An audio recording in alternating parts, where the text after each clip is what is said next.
રાજ્યમાં આજે 61 તાલુકામાં વરસ્યો વરસાદ। સૌથી વધુ વલસાડના ઉમરગામમાં 4.5 ઇંચ, 7 તાલુકામાં 2 ઇંચથી વધુ વરસાદ।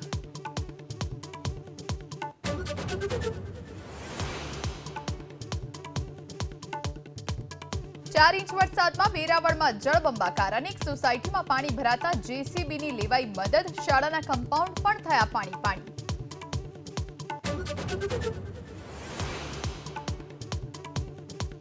મૂશળધાર વરસાદથી માયાનગરી મુંબઈ થયું પાણી। અનેક શહેરોમાં અનેક વિસ્તારોમાં વરસ્યો વરસાદ।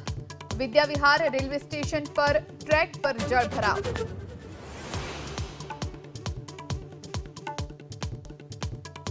શંકાસ્પદ ચાંદીપુરાના 2 કેસ સામે આવતા મહીસાગરમાં આરોગ્ય વિભાગ એક્શનમાં। અલગ અલગ ટીમોએ સર્વેની કરી કામગીરી।